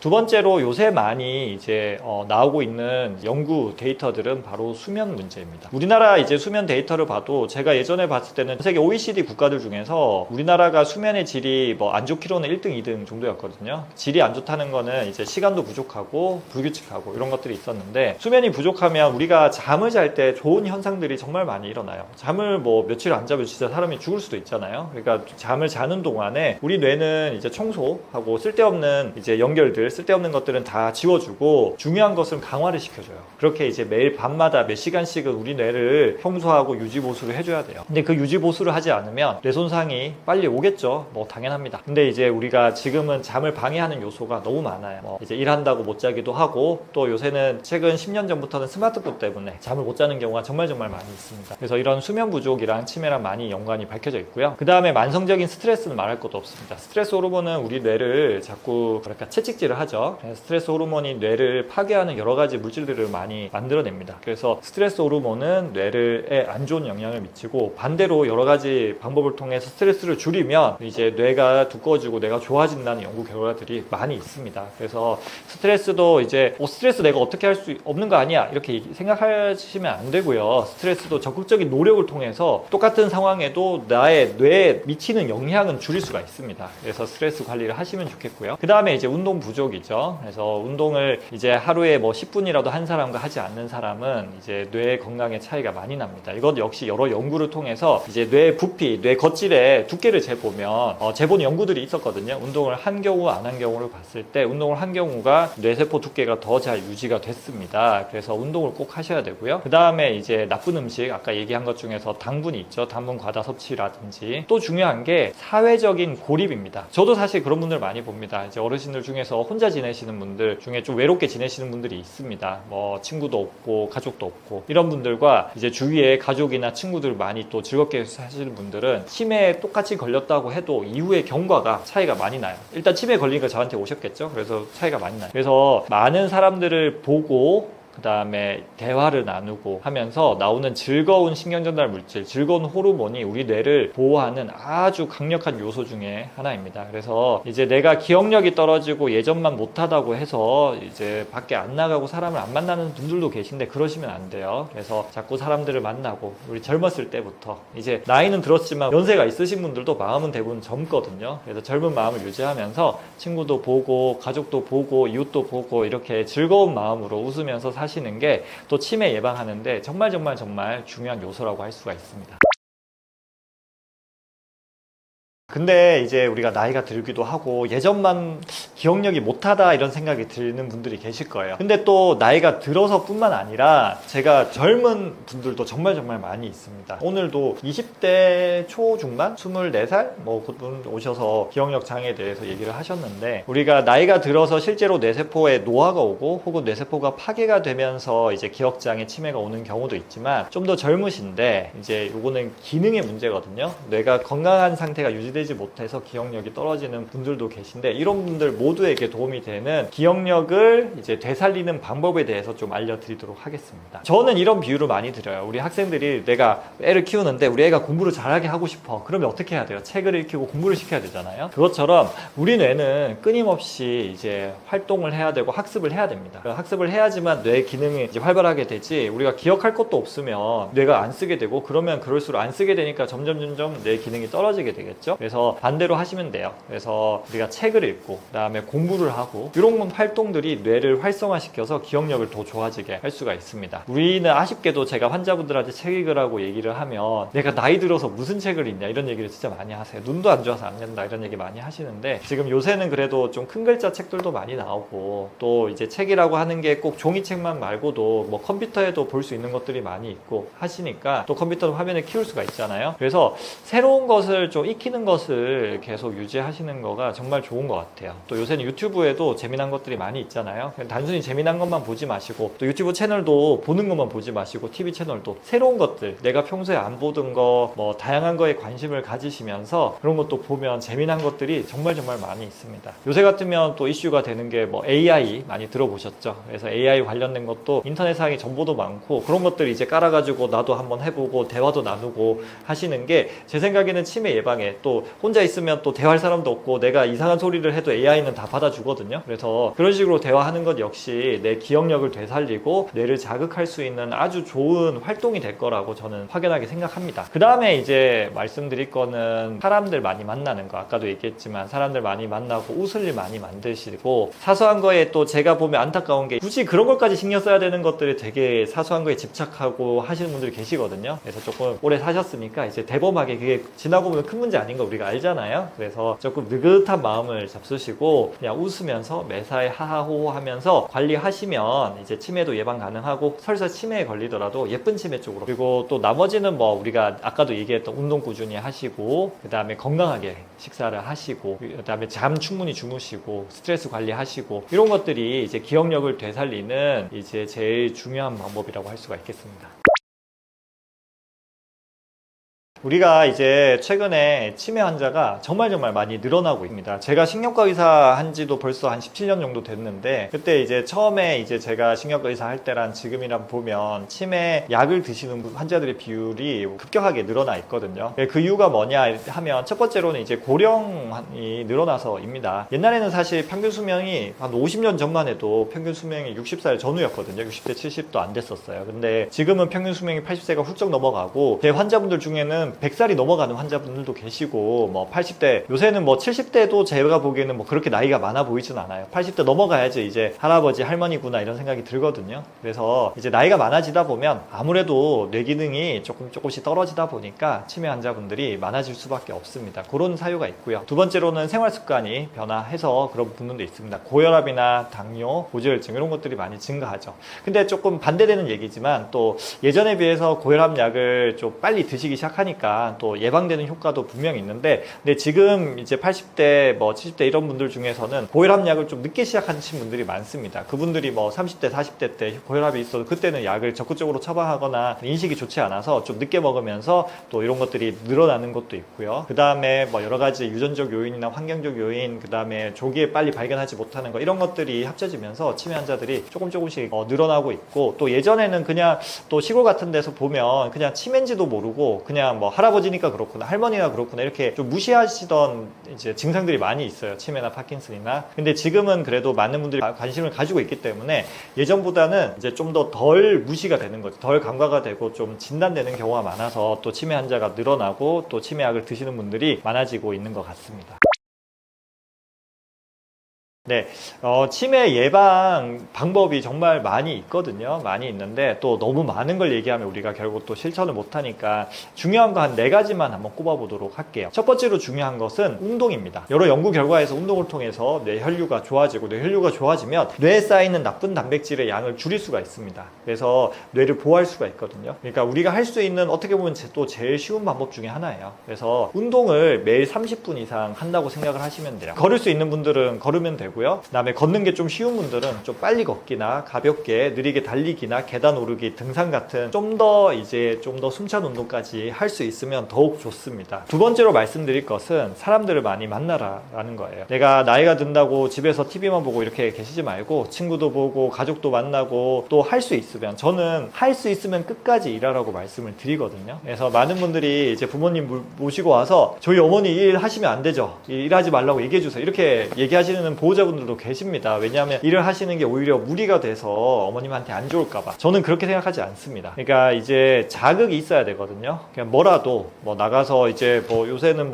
주민센터나 이런 데서 하는 공공 일자리 같은 것들도 있고, 아니면 이제 최근에 보신 분은 옆집에 있는 이제 이웃의 손녀, 손주를 봐주는 역할을, 그런 일을 하기도 하고, 실제로 저희 부모님 같은 경우도 저희 애들을 지금까지도 애들이 꽤 컸음에도 불구하고 케어를 해주시거든요. 그러니까 어머님이 좀 힘들다라는 걱정도 들지만 저는 그래도 저희 애들을 케어해주는 게 저희 어머니, 아버지한테는 뇌 건강에 좋다고 확실하게 생각을 하고 있습니다. 그래서 우리가 이제 나이가 들었다고 그렇게 집에만 계시는 것보다는 사소한 일이라도 좀 나가서 일을 하시는 것도 우리 뇌 건강에, 치매 예방에 정말 좋고, 밭일이나 이제 농사일 같은 것도 너무 무리하지 않는 선에서는 도움이 된다고 생각을 합니다. 그리고 이제 건강한 식습관, 아까 얘기한 대로 잡곡, 현미 이런 것들 많이 드시고, 해산물 많이 드시고요. 그다음에 식물성 단백질이라든지 견과류 이런 것들을 통한 좋은 이제 지방 섭취, 이런 것들이 골고루 이루어지는, 우리가 흔히 지중해식 식단이라고 얘기하잖아요. 지중해식 식단이 여러 이제 과정을 통해서 뇌를 건강을 유지할 수 있다는 게 많이 밝혀졌거든요. 이런 것들 많이 하시면 좋고요. 그다음에 두뇌 활동 많이 하셔야 됩니다. 나이가 들수록 새로운 거를 더 많이 봐야 돼요. 그래서 새로운 거 책도 보고 신문도 보고 유튜브에서 이것저것 찾아보고, 아까 얘기한 대로 AI 대화 같은 것도 해보고, 그다음에 또 심심할 때는 이제 그런 거 있잖아요. 요새 서점에 가면 그런 거 아이들 하는 퍼즐 같은 거 많이 있거든요. 또 큰 글자로 나오는 게 많이 있어요. 숫자 퍼즐, 수도쿠 같은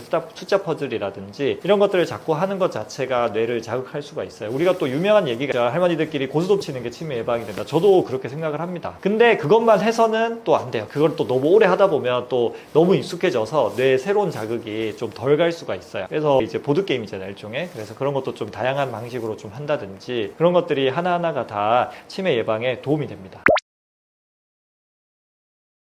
자, 우리 뇌에 진짜 안 좋은 음식, 치매를 부르는 최악의 음식 3가지 말씀을 드리도록 할게요. 첫 번째로는 이제 트랜스 지방입니다. 그러니까 지방도 건강한 지방이 있고 건강하지 않은 지방이 있습니다. 건강하지 않은 지방은 이제 혈관에 나쁜 영향을 미치게 됩니다. 건강한 지방은 우리 뇌, 특히 이제 뇌 세포막을 구성하는 데 또 좋게 쓰이기도 하고요. 건강하지 않은 음식은 쉽게 얘기하면 튀김류라고 생각을 하면 됩니다. 트랜스 지방이라고 얘기를 하잖아요. 마가린이라든지 이런 것도 그렇고, 튀김에 들어가는 각종 기름들은 우리 몸에 좋지 않은 걸로 밝혀져 있고, 또 이제 불포화 지방산이 이제 좋다는 건 이미 알려져 있고, 포화 지방산이 안 좋은데, 이제 고기 종류 중에서는 제가 예전에 자료를 찾아보니까 소고기에 들어있는 기름은 조금 더 안 좋은 기름으로 돼 있고, 돼지고기 기름이 조금 더 좋은 기름이고, 오리고기 기름이 좋다는 거는 이미 알려져 있잖아요. 그래서 이제 그런 것도 이제 조금씩 차이가 나요. 그래서 제가 생각하기에 특히 뇌 입장에서는 고기, 돼지고기, 소고기 이런 것들이 무조건 나쁜 건 아니거든요. 나쁜 건 아니니까 좀 더 건강한 기름이 들어있는 것들을 드시면 되고, 또 소고기라고 하더라도 기름이 많은 부위도 있지만 기름이 적은 부위도 있기 때문에 기름이 적은 부위를 활용하시면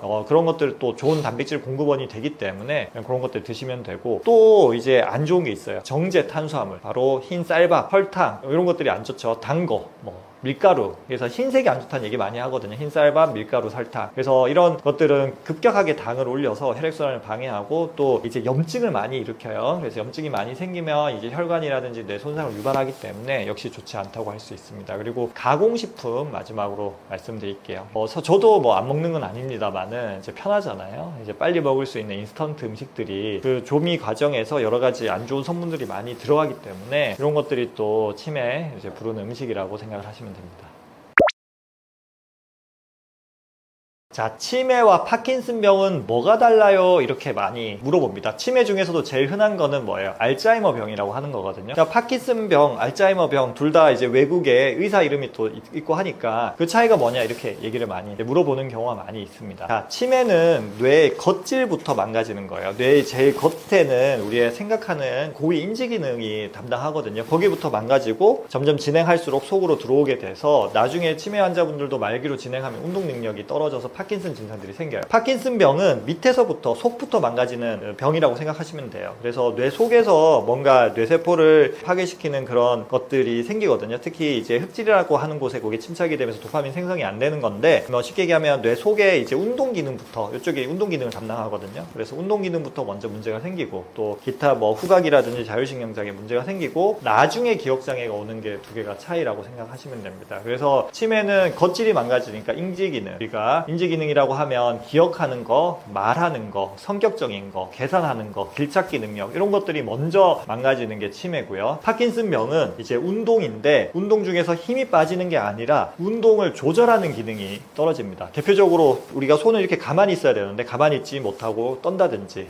팔을 이렇게 부드럽게 움직여야 되는데 부드럽게 움직이지 못한다든지 우리가 재빨리 걷든지 재빨리 움직여야 되는데 행동이 이렇게 느려진다든지 보통 요거를 많이 시키거든요. 손가락 마주치기를 하면 보통 사람들은 이렇게 빨리 할 수도 있다고 치면 파킨슨병 환자분들이 이게 막 잘 안 돼서 느려지는 경우가 상당히 많이 있습니다. 그러면 파킨슨병의 초기 증상은 뭐냐 이렇게 좀 궁금해 하실 겁니다. 이제 치매는 보통 기억장애로 많이 시작하니까 우리가 쉽게 이해가 되는데 파킨슨병은 좀 의외의 몇 가지 증상들이 초기 증상으로 나타납니다. 이제 연구를 해보면 제일 초기에 나타나는 것은 자율신경 장애라고 알려져 있습니다. 근데 자율신경 장애는 워낙 흔하기 때문에 이게 좀 구분하기 힘들어요. 자율신경 우리 신체 제장의 여러 가지 기능들을 조절하거든요. 그래서 대표적으로 변비가 있고요. 그 다음에 소변이 시원하게 나오지 않는 증상이 있는데 그리고 일어날 때 어지러운 기립성 저혈압도 있고요. 근데 이런 증상은 뭐 전립선 비대증이나 뭐 다른 변비도 워낙 흔하니까 좀 구분하기가 쉽지는 않은 것 같고 그 다음에 또 나타나는 증상이 이제 냄새를 잘 못 맡는 증상이 입니다. 후각장애. 그래서 나이가 들면서 내가 왜 이렇게 냄새를 못 맡지 이렇게 생각하는 분들이 있을 겁니다. 물론 노화로 인해서 이제 후각세포 기능이 떨어지니까 우리가 뭐 나이가 들면 노안이라고 해서 보는 것도 좀 문제가 생기잖아요. 그것처럼 또 청력도 좀 떨어질 수 있고 후각도 좀 떨어질 수가 있어요. 그렇지만 이제 파킨슨병 전조 증상으로 몇 년 전에 후각 저하가 나타나기도 한다 이렇게 생각을 하시면 되고 그 다음에 이제 또 나타나는 게 렘수면 행동장애라고 하는 증상입니다. 렘수면 행동장애 되게 좀 생소하게 느껴지실 건데 쉽게 얘기하면 잠을 잘 때 꿈에서 하는 행동을 겉으로 한다. 꿈에서 친구랑 한판 싸웠어. 그러면 자다가도 옆에 자는 배우자를 때리기도 하고요. 꿈에서 도망치면 침대에서 벌떡 일어나서 도망치는 행동을 하기도 합니다. 그리고 또 좀 더 초기에는 잠꼬대를 심하게 하기도 하고 그래서 우리 부모님이 이제 아니면 가족이 자다가 뭔가 발길질, 손길질을 뭐 가끔 한번 하는 거 정도는 괜찮은데 점점 늘어난다. 그리고 자주 한다라고 하면 파킨슨병 초기 증상일 수 있어요. 렘수면 행동장애로 저희 병원 와서 치료하다가 나중에 파킨슨병으로 진행하는 경우는 꽤 많이 봅니다. 렘수면 행동장애 환자의 뭐 거의 60에서 80%가 나중에 치매나 파킨슨병으로 넘어가기 때문에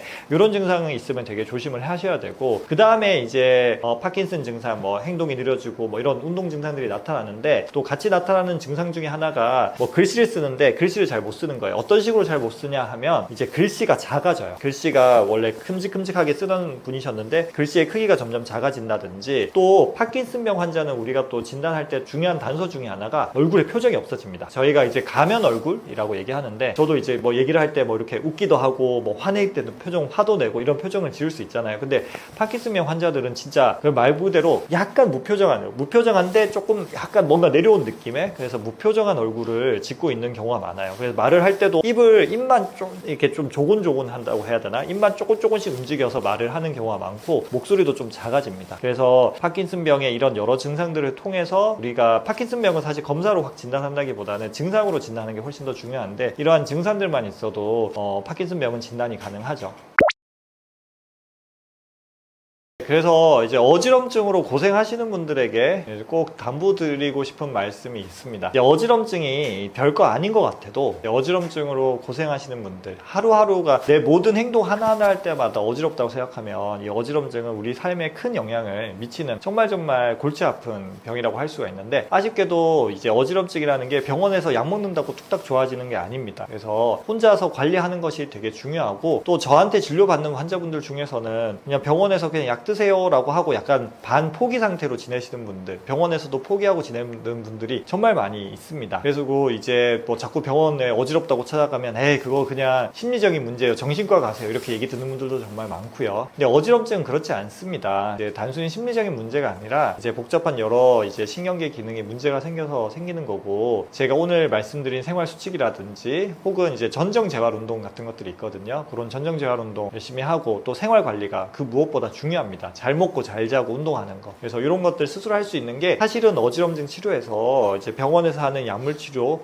보다 훨씬 더 중요한 거라고 생각을 하시면 됩니다. 그리고 내가 어지럼이 낫지 않으면 어떡하지, 그 불안한 생각이 스트레스 호르몬을 증가시키고 또 어지럼을 더 민감하게 만들거든요. 그래서 그런 생각을 버리고 이제 어지럼증을 관리하시면 되고, 이제 어지럼증을 좀 더 열심히 적극적으로 치료하고 싶다라고 하면 제가 최근에 낸 어지럼 극복 혁명이라고 하는 책이 있습니다. 제가 이제 어지럼증 관련 서적을 많이 봤는데 너무 의사 입장에서 병에 대해서만 초점이 맞춰져 있고, 정작 이제 이거를 겪고 있는 환자분들의 일상에는 크게 관심이 없고 어떤 노력을 통해서 좋아질 수 있게 하는지 관심이 없어서, 제가 이제 출판사 사장님이 저한테 먼저 연락을 주셨어요. 그런 책을 자기는 찾고 있다라고 하셔서. 그래서 제가 좀 심혈을 기울여서 쓴 책이니까 어지럼으로 고생하신다면 제 책을 구매해서 혹은 도서관에서 빌려서라도 한번 보시는 것을 추천을 드리고요. 그 다음에 이제 제가 유튜브 채널도 운영하고 있습니다. 그래서 그 유튜브에는 책처럼 좀 체계적인 것보다는 그때그때 이제 필요한 내용들, 또 도움이 될 만한 내용을 선정해서 제가 올리고 있으니까 어지럼증뿐만 아니라 두통이라든지 수면장애, 치매, 뭐 자율신경장애 등등 그 여러분들한테 필요한 신경과적인 내용들을 제가 최대한 알차게, 제가 중요하게 생각하는 것은 남들이 하지 않는 얘기를 하는 겁니다. 우리가 쉽게 의학 정보를 요새 너무 쉽게 얻을 수 있기 때문에 남들이 하는 얘기까지 제가 굳이 할 필요는 없다고 생각을 하고요. 근데 제가 실제로 환자를 보면서 환자분들한테 꼭 얘기해주고 싶으신 거, 또 꼭 유용한 정보들을 제가 선별해서 영상 촬영해서 직접 제가 영상 혼자 촬영해서 올리고 있으니까, 그래서 뇌 건강에 관심이 있으시고 어지럼 두통으로 고생하신다면 제 채널 한번 찾아와 주셔도 좋을 것 같습니다.